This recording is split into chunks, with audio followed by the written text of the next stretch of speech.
Good evening friend, once again we are here. आज हम लोग जो है थोड़ा दूसरे टॉपिक पे भी चर्चा करेंगे और आज हमने सोचा है थोड़ा सा जो पहला टॉपिक है उस टॉपिक का रिलेशन इस टॉपिक से भी है। इसलिए जो है हम लोग थोड़ा सा देखते हैं कि सैलेंट फीचर ऑफ इंडियन कॉन्स्टिट्यूशन। अगर हम लोग इंडियन कॉन्स्टिट्यूशंस के सैलेंट फीचर्स की अगर बात करें तो बहुत ऐसी चीजें हैं जो इंडियन कॉन्स्टिट्यूशंस के सैलेंट फीचर्स में शामिल है। तो इसमें जो है सबसे जो पहला जो पॉइंट हम डिस्कस करना चाहते हैं वो ये है सुप्रीमेसी ऑफ कॉन्स्टिट्यूशन। इससे पहले वाला जो सेक्शंस है उसमें भी हम लोगों ने देखा है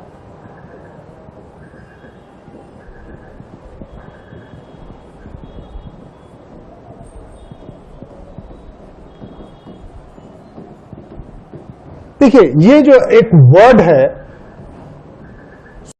सुप्रीमेसी ऑफ कॉन्स्टिट्यूशन, ये वर्ड इट सेल्फ डिफाइन ये करता है कि जो कॉन्स्टिट्यूशन है कहीं ना कहीं से वो सुप्रीम है। ठीक है, इसलिए जो है सुप्रीमेसी ऑफ कॉन्स्टिट्यूशन वो दिखने को मिलता है क्योंकि इंडिया जो एक्सेप्ट किया है चीजों को वो किसके बेस पे किया है, सुप्रीमेसी ऑफ कॉन्स्टिट्यूशंस के बेस पे एक्सेप्ट किया है। इसलिए कि जो गवर्नमेंट के जो 3 ऑर्गन्स हैं, देखिए समझिएगा इस चीज को कि ऑर्गन ऑफ गवर्नमेंट हमारे यहां 3 ऑर्गन ऑफ गवर्नमेंट है।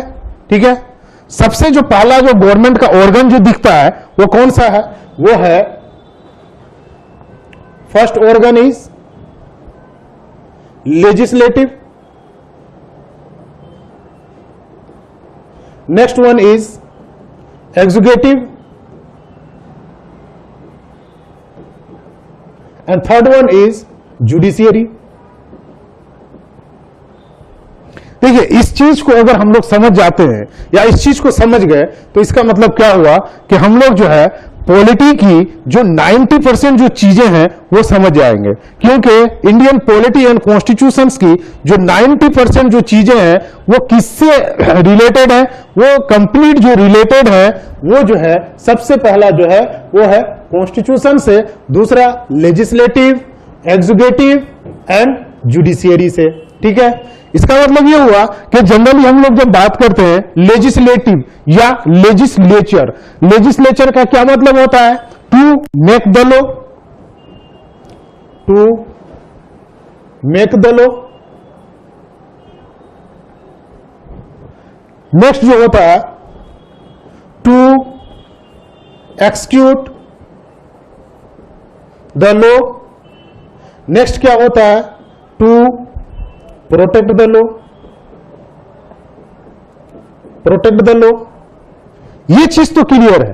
जो सबसे जो पहला जो चीज आता है कि वो क्या है, वो है लेजिस्लेचर, एग्जीक्यूटिव एंड जुडिशियरी। यानी legislature, legislature means what,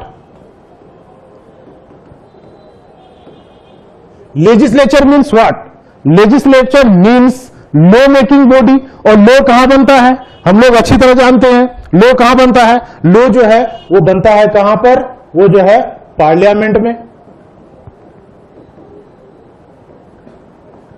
law कहां बनता है, पार्लियामेंट में। और पार्लियामेंट की अगर हम लोग बात करते हैं तो पार्लियामेंट में क्या है, 2 हाउस है।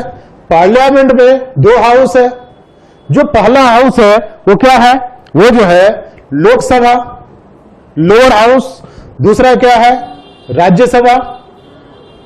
यही चीज है जो मेनली जो हम लोग को देखने को मिलता है। जो लॉ बनता है, लॉ मेकिंग और बॉडी है, लेजिस्लेचर है, तो लॉ कहां बनता है, लोकसभा में और राज्यसभा में। इट मींस पार्लियामेंट है, पार्लियामेंट में। लेकिन इसका क्या मतलब हुआ कि अगर पार्लियामेंट है, लेजिस्लेचर है, लेजिस्लेचर है, उसमें 2 हाउस है, तो कोई भी लॉ बना देंगे। अगर सुपरमेसी ऑफ कॉन्स्टिट्यूशंस ना हो तो इसका मतलब यह हुआ कि कहीं ना कहीं से जो पार्लियामेंट है वो कुछ भी कर सकता है, कोई भी लॉ बना सकता है। जैसे कि ब्रिटिश पार्लियामेंट के बारे में एक कहावत है कि British parliament can do anything except male become female and female become male. लेकिन इंडियन पार्लियामेंट में या इंडियन पार्लियामेंट्री सिस्टम में या इंडियन लेजिस्लेटिव सिस्टम में ऐसा कुछ नहीं है। कोई भी जो है लॉ जो है दोनों हाउस से बनाया जाएगा, ठीक है, और दोनों हाउस से जो है लॉ पास करके फिर जो है कहां भेजा जाएगा, प्रेसिडेंट ऑफ इंडिया के पास भेजा जाएगा। लेकिन अगर कोई लॉ ऐसा हो जो किसको हो सकता है फंडामेंटल राइट का लॉ हो और फंडामेंटल राइट्स का जो स्ट्रक्चर है या बेसिक स्ट्रक्चर है उसको वायलेट करता हो, तो इंडियन कॉन्स्टिट्यूशन में भी ऐसा कोई प्रावधान है? तो हां है। कहां पे है? इंडियन कॉन्स्टिट्यूशन के आर्टिकल 13 में ऐसा कहा गया है कि अगर कोई भी लॉ का बेसिक स्ट्रक्चर या लॉ को क्या कर रहा है, वायलेट करता है, तो सुप्रीम कोर्ट वैसे लॉ को क्या कर सकती है, नन एंड वाइड कर सकती है। इसका मतलब क्या है कि कोई भी ऑर्गन, इट मींस 3 जो ऑर्गन्स है उसके पास, किसी भी एक ऑर्गन के पास जो है एब्सोल्यूट जो है एब्सोल्यूट पावर नहीं है, ठीक है ना। इसका मतलब यह हुआ कि 3 ऑर्गन है, 3 ऑर्गन्स में से कोई भी एक ऐसा ऑर्गन नहीं है जिसके पास क्या हो, एब्सोल्यूट पावर हो। जैसा कि हम लोग क्या देखते हैं लेजिस्लेटिव में, to make the law, it means यहां पे क्या हो जाएगा, एमपीज हो जाएंगे, ठीक है। यहां पे क्या हो जाएगा, एग्जीक्यूटिव, आईएएस है, आईपीएस है, ये हो जाएंगे। यहां पे क्या हो जाएगा, सुप्रीम कोर्ट हो जाएगा, हाई कोर्ट हो जाएगा। इसका मतलब ये हुआ कि कोई भी एक ऑर्गन के पास जो है कंप्लीट या एब्सोल्यूट पावर नहीं है, rather than sharing of power. अगर हम लोग बात करते हैं कि कंप्लीट पावर की, तो कंप्लीट नहीं है, एब्सोल्यूट किसी के पास नहीं है, रादर देन क्या है, शेयरिंग ऑफ पावर हो सकता है, चेक एंड बैलेंस सिस्टम हो सकता है, लेकिन कंप्लीट पावर नहीं हो सकता है। जैसा कि हम लोग यहां देखें कि parliament can make the law, parliament can amend the law, वो लॉ बना भी सकता है, अमेंड भी कर सकता है, लेकिन कोई भी लॉ बना दे ऐसा नहीं कर सकता है। अगर ऐसा करता है तो इंडियन कॉन्स्टिट्यूशंस में क्या है, इंडियन कॉन्स्टिट्यूशंस में एक प्रावधान है, वो है सुप्रीमेसी ऑफ कॉन्स्टिट्यूशन।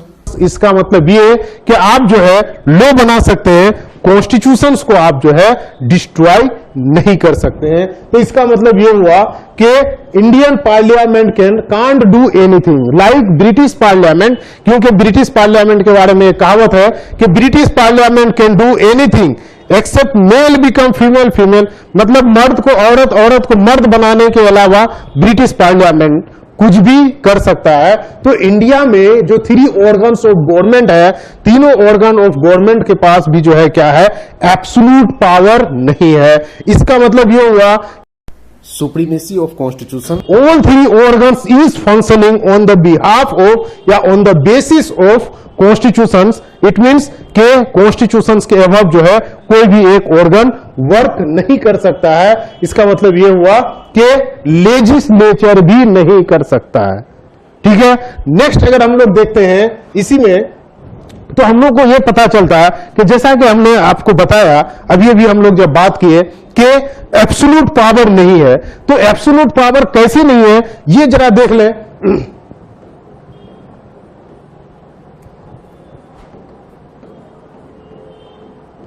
3 ऑर्गन है, 3 ऑर्गन के पास अगर हम लोग देखें, ये क्या है, लेजिस्लेचर।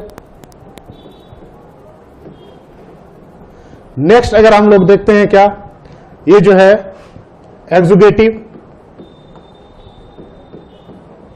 नेक्स्ट हम लोग देखते हैं क्या है, जुडिशियरी। अगर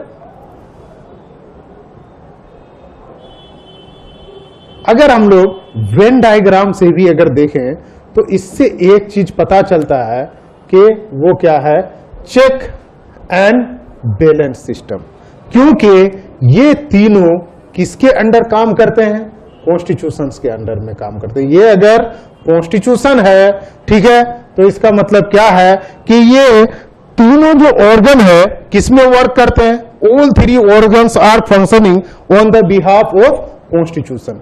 अगर तीनों ऑर्गन कॉन्स्टिट्यूशन के बिहाफ में वर्क करते हैं तो इसका मतलब क्या है? There is sharing of power, sharing of power, legislature, executive and judiciary, there is sharing of power. इसका मतलब यह हुआ कि किसी भी एक ऑर्गन के पास एब्सोल्यूट पावर नहीं है। एक चीज और, अगर एब्सोल्यूट पावर किसी एक ऑर्गन को मिल जाए तो क्या होगा? अगर एब्सोल्यूट पावर, सपोज मान लेते हैं कि लेजिस्लेचर के पास क्या हो? एब्सोल्यूट पावर हो, ठीक है, तो फिर जो है एग्जीक्यूटिव के पास एब्सोल्यूट पावर हो या जुडिशियरी के पास अगर एब्सोल्यूट पावर हो तो क्या on the behalf of constitution run कर सकता है? नहीं कर सकता है। सपोज एग्जाम्पल अगर मैं देखूं कि लेजिस्लेचर को एक ऐसा लॉ लाया जो क्या करता है कि सोसाइटी को क्या करता है? वायलेट करता है। अब इसमें सुप्रीम कोर्ट का क्या होना चाहिए? इंटरफेरेंस होना चाहिए। अगर इंटरफेरेंस नहीं होता है और वैसा लॉ बनता है तो फिर जो मामला जाएगा किसके पास जाएगा? कॉन्स्टिट्यूशन के थ्रू अगर जाएगा या कोई भी मामला अगर जाएगा तो सुप्रीम कोर्ट के पास जाएगा। तो सुप्रीम कोर्ट जो जजमेंट देगा किस बिहाफ पे देगा? तो कहीं ना कहीं से यहां पे जो हम लोगों को जो दिखने को मिलता है वो है supremacy of constitutions rather than supremacy and absolute power of single organ of the government. क्योंकि लेजिस्लेचर का काम ही है लॉ बनाना, वो कोई ऐसा भी लॉ बना सकता है। जुडिशियरी का काम होता है उस लॉ को क्या करना? प्रोटेक्ट करना। अगर ऐसा लॉ बनाया है तो वैसे लॉ को, अगर कोई अच्छा लॉ नहीं है और उसको उस लॉ को जो है पास कर दिया तो फिर जो जुडिशियरी प्रोटेक्ट क्यों करेगा और किस बिहाफ पे क्या करेगा? प्रोटेक्ट करेगा, क्योंकि कॉन्स्टिट्यूशन ने वैसा जो है पावर्स दिया ही नहीं है। लेकिन अगर साथ में अगर एग्जीक्यूटिव को देखें तो एग्जीक्यूटिव जो है कहीं ना कहीं से वो जो है उसके पास ऐसे भी कोई एब्सोल्यूट पावर नहीं है। जैसा कि एक क्वेश्चंस मेरे दिमाग में आया और ये जो है क्वेश्चंस जो है कई बार यूपीएससी में, पीसीएस में पूछा हुआ भी है, वो जो है अक्सर ये क्वेश्चन पूछा है, पार्लियामेंट कंसिस्ट ऑफ, पूछा है पार्लियामेंट कंसिस्ट ऑफ। अगर इसमें ऑप्शंस हो पार्लियामेंट कंसिस्ट ऑफ, अगर ऑप्शंस हो number A option Lok Sabha Rajya Sabha, B option Lok Sabha Rajya Sabha and speaker of Lok Sabha, Lok Sabha, C number में हो लोकसभा राज्यसभा और प्रेसिडेंट, डी नंबर में हो लोकसभा राज्यसभा और सुप्रीम कोर्ट। तो इसका आंसर क्या होगा? पार्लियामेंट, जैसा कि हम लोग बात करते हैं पार्लियामेंट, देखिए इसको थोड़ा सा इसलिए हम लोग समझ रहे हैं पार्लियामेंट को क्योंकि जब हम लोग पार्लियामेंट पढ़ेंगे तो वहां भी इस क्वेश्चंस को हम लोग सॉर्ट आउट कर सकते हैं, वहां भी करेंगे। लेकिन यहां पार्लियामेंट कहने का मतलब यह है कि कुछ लोग ये भी कह सकते हैं कि जो है तीनों ऑर्गन जो है क्या है? एक ही है या तीनों ऑर्गन मिलकर काम करते हैं। लेकिन कहीं ना कहीं से कुछ लोग ये भी कह सकते हैं कि direct principles of state policy में जो है ऐसा कहा गया है कि judiciary should be separated from executive legislative, ठीक है ना?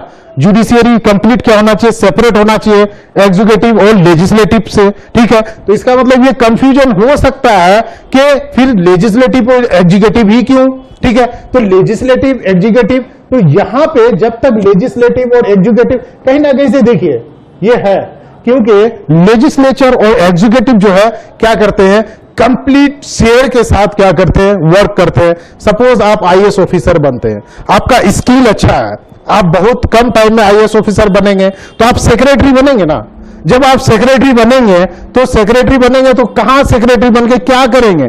जब आप सेक्रेटरी बनेंगे तो किसी मिनिस्ट्री में मिनिस्टर्स को आप क्या करेंगे? एडवाइस करेंगे किसी भी पॉलिसी को बनाने के लिए, उस पॉलिसी को इंप्लीमेंटेशंस के लिए, या उस पॉलिसी का जो है प्रोज भी बताएंगे तो उस पॉलिसीज का आप कौन भी बताएंगे। तो कहीं ना कहीं से लेजिस्लेचर और एग्जीक्यूटिव जो है अपने पावर को क्या करते हैं?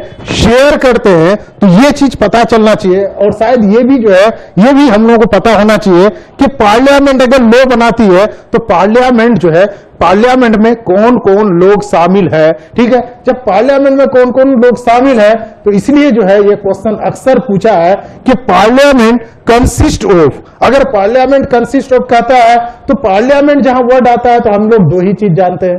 वो क्या जानते हैं? लोकसभा और राज्यसभा। ठीक है, लेकिन जो है इसके अलावा हम लोग नहीं जानते हैं।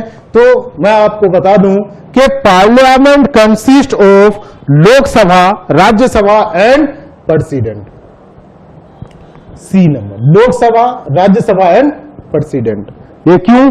क्योंकि एक चीज ये बताइए, लो जो है दोनों हाउस से बनता है।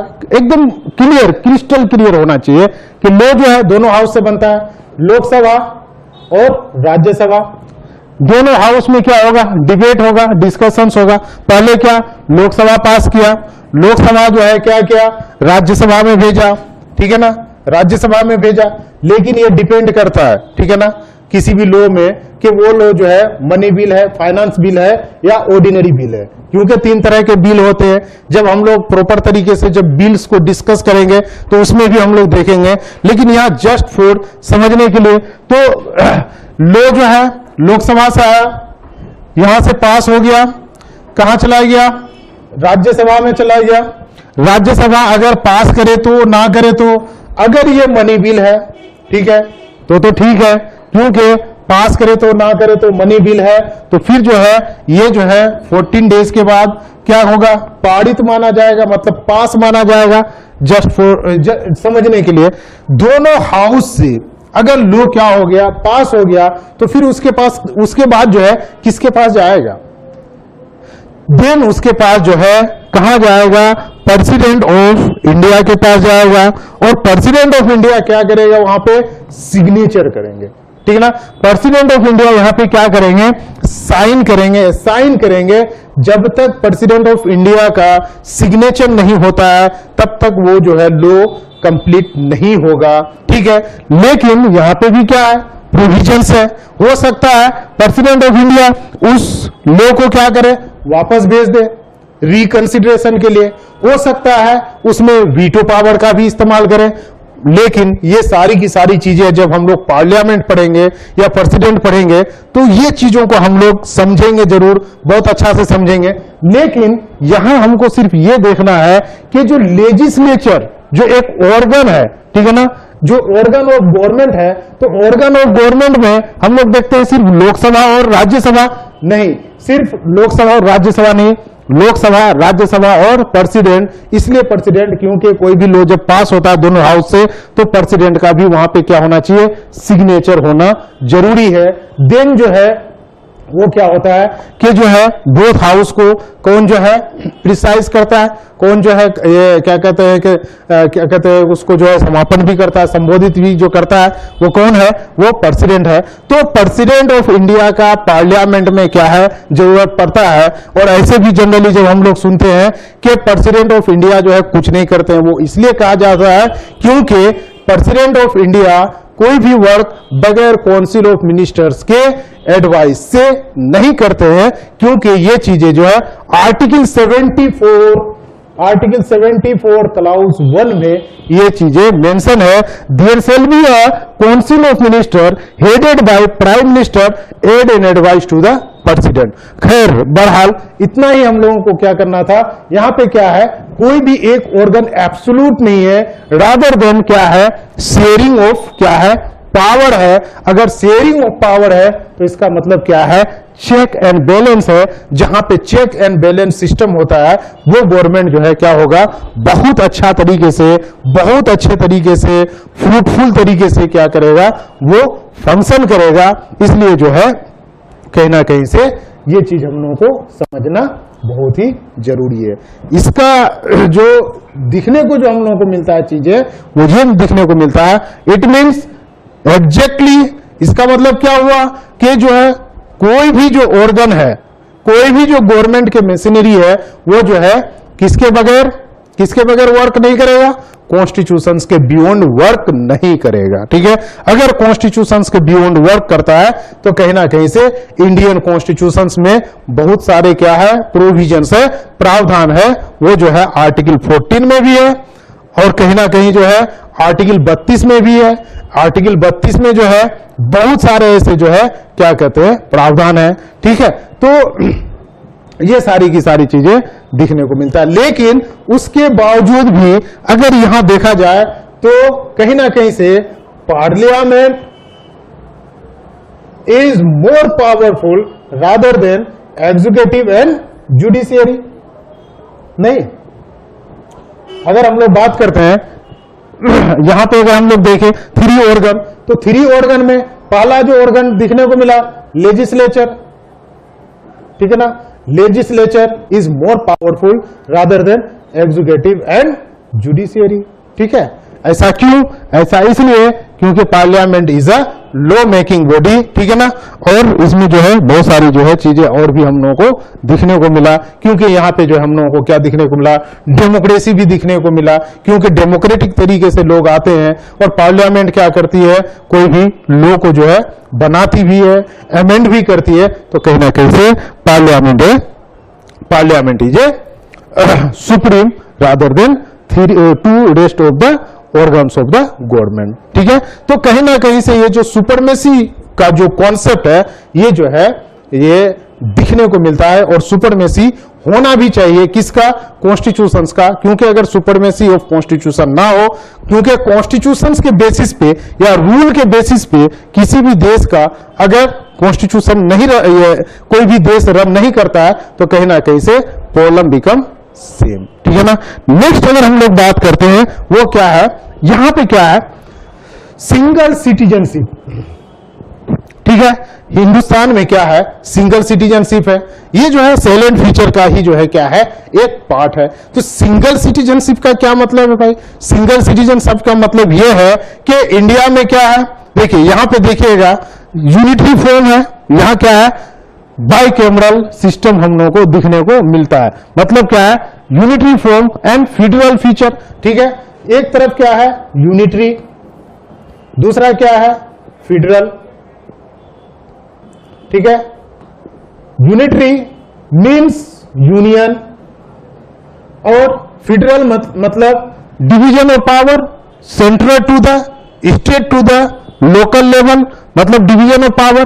तो यहां पे क्या है, हमारे यहां यूनिटरी सिस्टम भी है और फेडरल सिस्टम भी है, लेकिन उसके बावजूद भी हमारे यहां का जो सिटीजनशिप है वो क्या है, एक ही है, सिटीजन ऑफ इंडिया।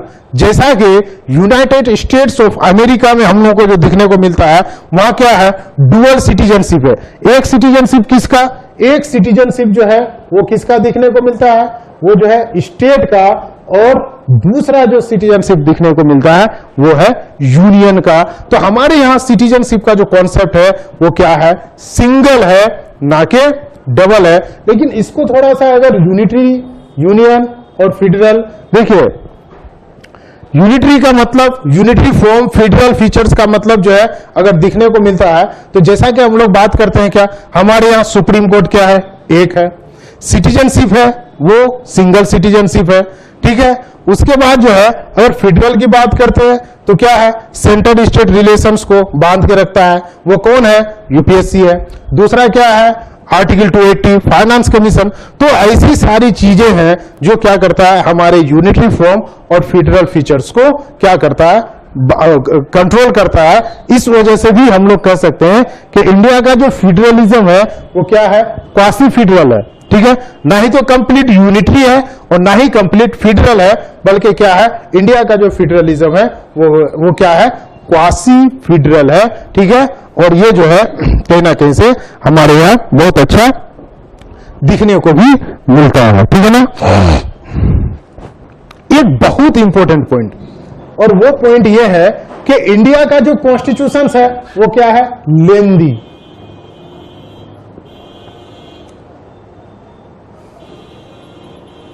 ठीक है ना। इंडिया का जो कॉन्स्टिट्यूशन है वो क्या है, वो जो है लेंदीएस्ट है, ठीक है ना,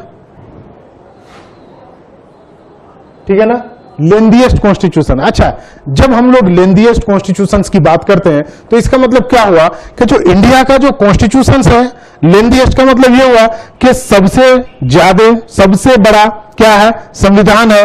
ये सबसे बड़ा संविधान क्यों है और सबसे बड़ा संविधान क्यों बना? इसलिए बना, देखिए जब ओरिजिनली इंडिया का जब कॉन्स्टिट्यूशन बना था तो उस वक्त हमारे यहाँ कितने आर्टिकल्स थे? 395 आर्टिकल्स थे, ऑलमोस्ट 395। ओरिजिनली जब इंडिया का कॉन्स्टिट्यूशन बना था तो 395 आर्टिकल्स थे, और आज जो है हमारे यहाँ 450 से भी ज्यादा है, 460 से भी ज्यादा है।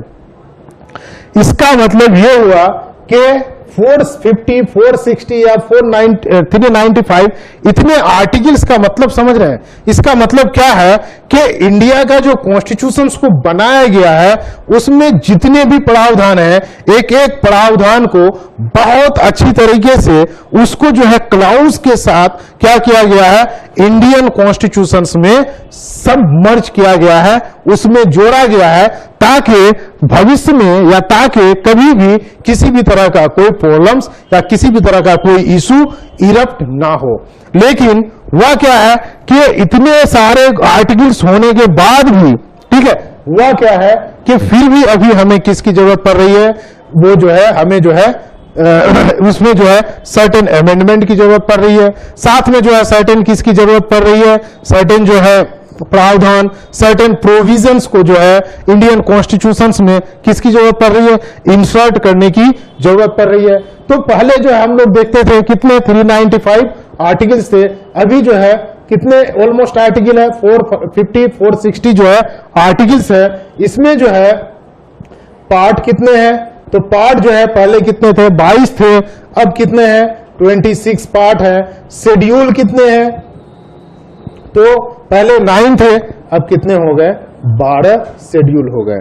तो ये सारी जो चीजें हैं, इन सभी चीजों को देखकर या इन सभी चीजों से ये पता चलता है कि इंडिया का कॉन्स्टिट्यूशन जो है वाकई में लेंथीएस्ट कॉन्स्टिट्यूशन है, ठीक है ना।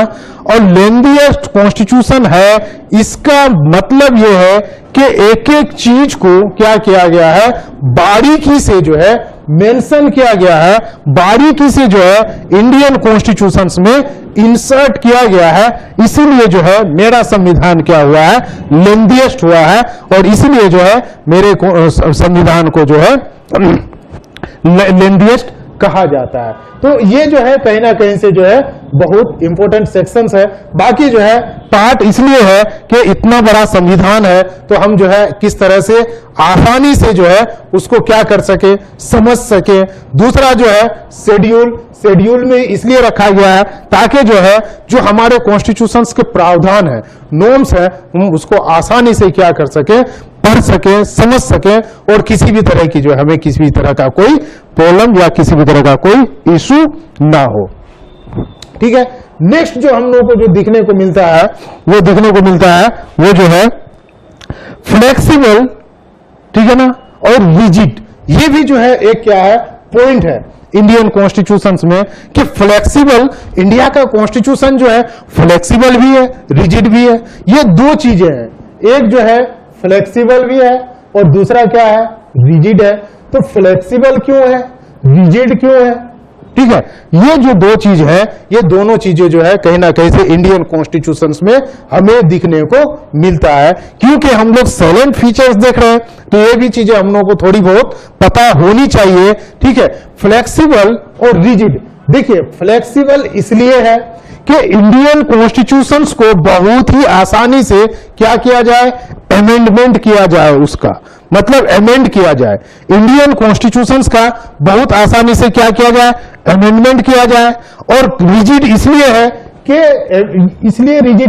कि बहुत ही आसानी से जो है कॉन्स्टिट्यूशन के किसी पार्ट का या किसी भाग का अमेंडमेंट नहीं किया जाए।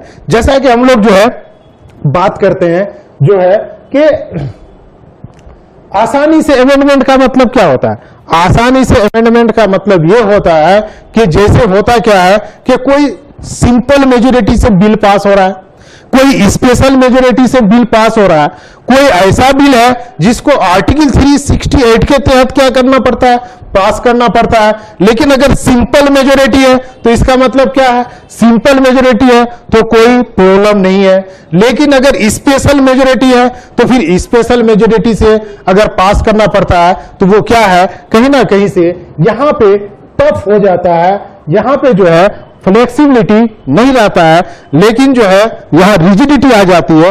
लेकिन जब फ्लेक्सिबल की बात करते हैं तो वो क्या है, सिंपल मेजोरिटी। लेकिन जब हम लोग बिल में जब बात करेंगे तो जो है जो प्रावधान है, अमेंडमेंट का जो प्रोसीजर है, इसमें भी हम लोग क्या करेंगे, कंप्लीट तरीके से बात करेंगे कि सिंपल मेजोरिटी से स्पेशल मेजोरिटी से।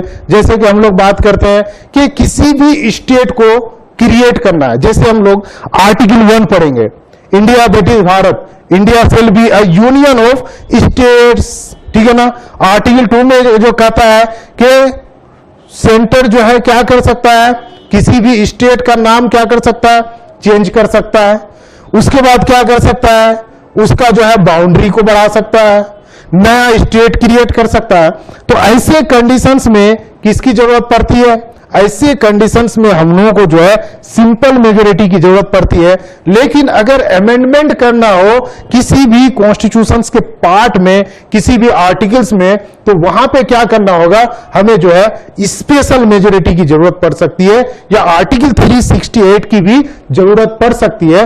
तो जब हम लोग उसमें देखेंगे तो हम लोग जो है प्रॉपर तरीके से वहां पे भी बात करेंगे।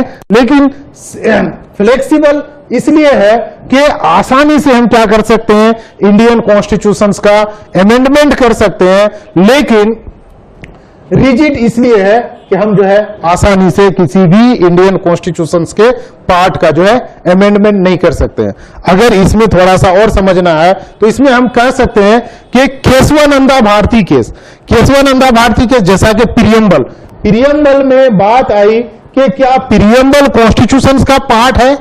जस्टिस गजेंद्र गजकर ने कहा कि प्रियम्बल जो है कॉन्स्टिट्यूशंस का पार्ट नहीं है और इसका अमेंडमेंट भी नहीं हो सकता है, ठीक है।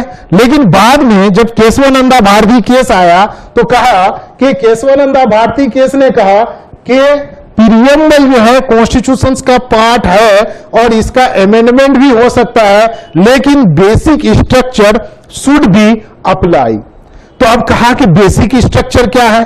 जब इस तरह की बात आती है तो कहीं ना कहीं से इंडियन कॉन्स्टिट्यूशंस में जो अमेंडमेंट का प्रोसीजर है वो क्या हो जाता है, रिजिड हो जाता है। लेकिन अगर क्रिएशन ऑफ स्टेट की अगर बात आती है, सिंपल मेजोरिटी की बात आती है, तो फिर वो फ्लेक्सिबल हो जाता है। देखिए ऐसा इसलिए भी किया गया क्योंकि कॉन्स्टिट्यूशन है, और मेरा कॉन्स्टिट्यूशन बना कब है, बहुत पहले बना है। आया कब, 26 जनवरी 1950 1950 को आया।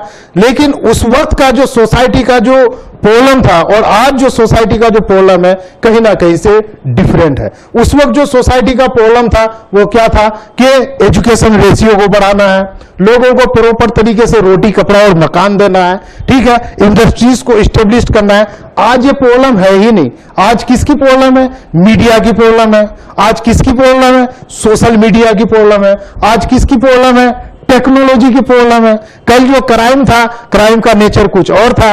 आज जो क्राइम है, आज जो क्राइम का नेचर कुछ और है। तो कहीं ना कहीं से वक्त के साथ कहीं ना कहीं से अमेंडमेंट की जरूरत पड़ती है, और उस अमेंडमेंट के लिए जो है, उस अमेंडमेंट को करने के लिए या उस अमेंडमेंट का प्रोसीजर्स को रखने के लिए हम लोगों ने इंडियन कॉन्स्टिट्यूशंस में फ्लेक्सिबल नेचर रखा है, या हम लोगों को फ्लेक्सिबल नेचर की जरूरत पड़ती है, ठीक है। नेक्स्ट अगर हम लोग बात करते हैं वो जो है पार्लियामेंट्री फॉर्म और पार्लियामेंट्री डेमोक्रेसी।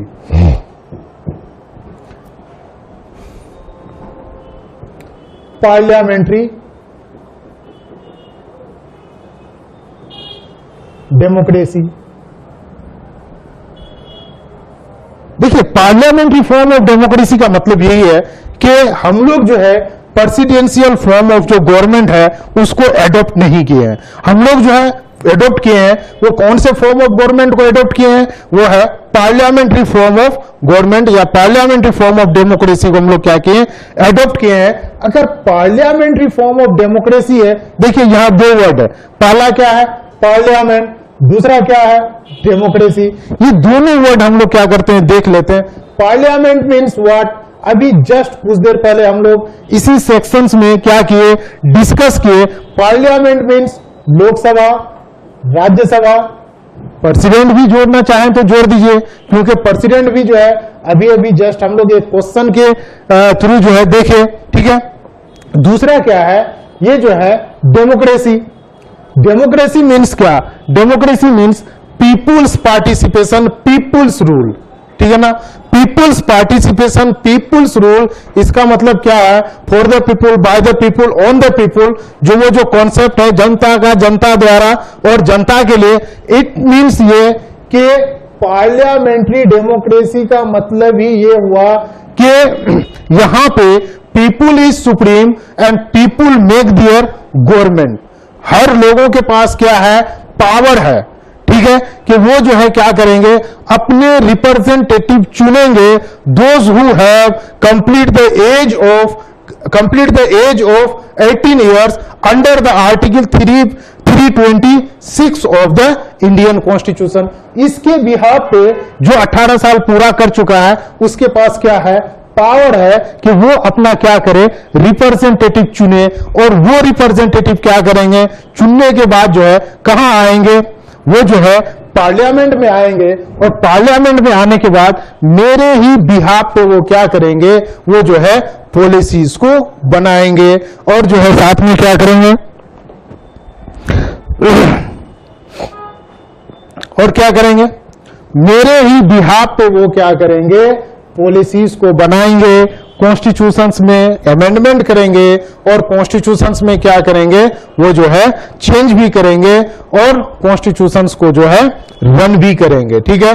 तो कहीं ना कहीं से अच्छा एक चीज इसमें और बहुत बड़ी बात है कि जैसा कि क्या इंडिया ने क्या किया, पार्लियामेंट्री फॉर्म ऑफ डेमोक्रेसी को एडॉप्ट किया। अच्छा इसके पीछे रीजन क्या था, क्योंकि इंडिया ने पार्लियामेंट्री फॉर्म ऑफ डेमोक्रेसी को इसलिए एक्सेप्ट किया क्योंकि इंडियंस जो है वो क्या किए थे, इस सिस्टम्स को बहुत पहले से ही देखते हुए आ रहे थे। क्योंकि ये जो है पार्लियामेंट्री फॉर्म ऑफ जो गवर्नमेंट है ये कहां का था, ये जो है कहीं ना कहीं से ब्रिटेन से था, ठीक है। ये जो है हम लोगों ने क्या किया, ब्रिटेन से लिया है। जब हिंदुस्तान क्या था, आजाद नहीं था, गुलाम था, ब्रिटिश ने हम पे जब हुकूमत किया था तो हमारे यहां से बहुत सारी ऐसी चीजें जो है वहां दिखने को मिला। जैसा कि हम लोग जो है ब्रिटिश पार्लियामेंट्री सिस्टम को देखा है, बहुत पहले जो है हमारे यहां इंडियंस जो क्या थे वो जो है वहां पे ब्रिटिश पार्लियामेंट में वो क्या कहते हैं शामिल भी हुए थे और ब्रिटिश पार्लियामेंट्री सिस्टम्स को बहुत बखूबी देखे भी थे।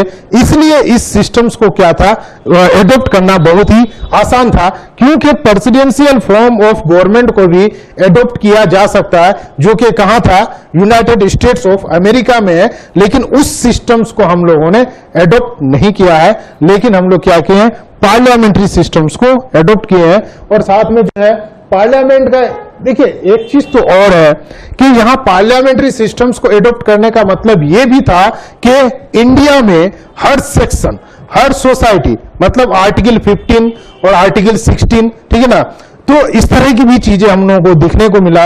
और साथ में जो है यहाँ पे जो है हर तरह के लोग और हर सोसाइटी के सेक्शंस के लोगों का इक्वल पार्टिसिपेशन हो, किसके थ्रू, पार्लियामेंट के थ्रू। इसलिए भी हम लोगों ने क्या किया है, पार्लियामेंट्री सिस्टम्स को जो है एक्सेप्ट किया है और इसलिए जो है हम लोग जो है पार्लियामेंट्री डेमोक्रेसी को जो है एक्सेप्ट भी किए हैं। नेक्स्ट अगर हम लोग देखते हैं, मेरा जो स्टेट का जो नेचर है वो क्या है, वो है वेलफेयर। वेलफेयर स्टेट, देखिए वेलफेयर स्टेट का जो कॉन्सेप्ट है, वेलफेयर स्टेट का जो कॉन्सेप्ट है ये बहुत ही ब्रॉड है, क्योंकि जब वेलफेयर स्टेट आता है तो पुलिस स्टेट को क्या करता है, वो रिप्लेस करता है। लेकिन हमारे यहां जो वेलफेयर स्टेट का जो कॉन्सेप्ट दिखने को मिलता है वो किसके थ्रू दिखने को मिलता है, वो जो है directive principles of state policy. क्योंकि ये जो directive principles of state policy है, जब हम लोग बात करते हैं कि directive principles of state policy, तो directive principles of state policy means what? इसका मतलब यह हुआ कि हम क्या करते हैं, डायरेक्ट करते हैं किसको? हमारे यहाँ के जो लीडर्स हैं, हमारे यहाँ के जो हमारे जो रहनुमा है, हम उसको क्या करते हैं, वो जो है क्या कहते हैं कि निर्देश देते हैं कि आप जब पार्लियामेंट जाएंगे जीतने के बाद तो आप क्या करेंगे, ठीक है ना। तो इसीलिए जो है हम लोगों ने क्या, direct principles of state policy को जो है इंडियन कॉन्स्टिट्यूशन पार्ट 4 में क्या किए हैं, इंसर्ट किए हैं, और उसी में जो है इसके थ्रू बहुत सारे जो हम लोगों को क्या दिखने को मिलता है, प्रोविजंस जो है दिखने को मिलता है। जैसा कि हम लोग कहते हैं कि एक चीज बहुत ही कॉमन जो है प्रॉब्लम है और बहुत ही कॉमन जो है डिस्कशंस है, right to food. Right to food, right to food मतलब राइट टू फूड क्या होना चाहिए? राइट टू फूड एक्चुअली में आर्टिकल 21 के तहत होना चाहिए, यही है। क्योंकि एक तरफ हम कहते हैं क्या है कि हर व्यक्ति को क्या है, जिंदा रहने का अधिकार है, ठीक है। दूसरी तरफ हम क्या कहते हैं कि अगर हमें जिंदा रहने का अधिकार है तो हमें क्या चाहिए, राइट टू फूड चाहिए, ठीक है। लेकिन अब हम लोग क्या देखें कि अगर राइट टू फूड नहीं है और फूड ना मिले तो वो जो है क्या हो सकता है, वो जो है खाना के बगैर क्या हो जाएगा, माल न्यूट्रिशन का शिकार होगा, बहुत तरह की चीजों में क्या हो जाएंगे, इन्वॉल्व हो जाएंगे। तो इस तरह की चीजों को जो है हम कहां देखना चाहते हैं, फंडामेंटल राइट में देखना चाहते हैं। लेकिन एक्चुअली में ये जो है फंडामेंटल राइट में ना होकर के directive principles of state policy में है, ठीक है। ये इसलिए है क्योंकि direct principles of state policy में इसलिए है क्योंकि ये जो है गवर्नमेंट का कहना है कि अभी हम लोग क्या है, कैपेबल नहीं है। किसके लिए हम लोग अभी कैपेबल नहीं है, किसके लिए, राइट टू फूड को कंप्लीट प्रोवाइड करने के लिए। इसलिए जो है हम लोग क्या कर रहे हैं कि जो है आर्टिकल 21 के तहत ना रख करके direct principles of state policy के तहत रखते हैं। ये क्या है, ये शो करता है वेलफेयर स्टेट को शो करता है। लेकिन इसमें थोड़ा सा क्या है, डिफरेंस है कि आर्टिकल 21 में नहीं है, डीपीएसपी में है राइट टू फूड। ये ऐसा क्यों है? ऐसा इसलिए है कि अगर आर्टिकल 21 में होगा तो आर्टिकल 32 के तहत क्या हो जाएगा, बाउंडेड हो जाएगा।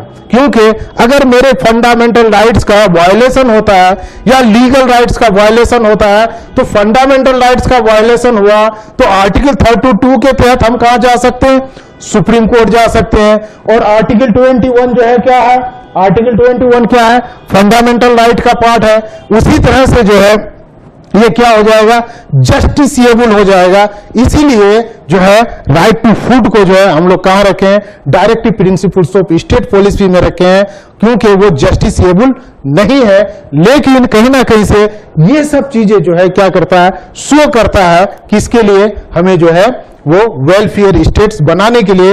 वाकई में वेलफेयर स्टेट जो है हमारे यहाँ होना चाहिए। और वेलफेयर स्टेट का जो कॉन्सेप्ट जो है वो बहुत ब्रॉड कॉन्सेप्ट है, क्योंकि अगर वेलफेयर स्टेट ना हो तो कहीं ना कहीं से जो है हम जैसे ये जो थर्ड वर्ल्ड जो कंट्रीज जो है, ऐसे कंट्रीज को केस का बहुत ज्यादा प्रॉब्लम्स का जो है सामना करना पड़ेगा।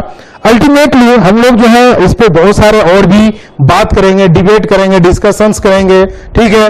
और इस पे जो है बहुत सारे क्वेश्चंस भी करेंगे। लेकिन मैं आप लोगों को बताना चाहता हूं, मैं इस मंच में आने के लिए मैं पदम सागर जी महाराज जुलूनी मयाना श्री जी का धन्यवाद करता हूं।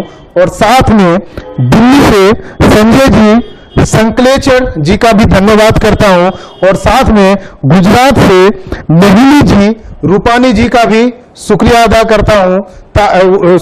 करता हूं कि इस मंच के जरिए से आप लोगों के बीच में हमें पहुंचने का मौका मिला और हमें अपनी बात जो है आप लोगों तक पहुंचाने का मौका मिला। हो सकता है कि शायद मैं आप लोगों को वो सारी बातें बता दूं और वो सारा एक्सपीरियंस भी मैं बताऊं, जिसकी वजह से जो है हो सकता है आप लोगों का बेहतर हो सकता है, इंडियन पॉलिटी एंड कॉन्स्टिट्यूशंस में जो बहुत अच्छा हो सकता है। शायद अगर मैं आप लोगों को अच्छे से बता पाऊं तो ये जो है क्या होगा, बहुत अच्छा रहेगा। बाकी जो है फर्दर हम लोग नेक्स्ट वीडियो में, नेक्स्ट क्लास में फिर भी डिस्कस करेंगे। थैंक यू, शुक्रिया।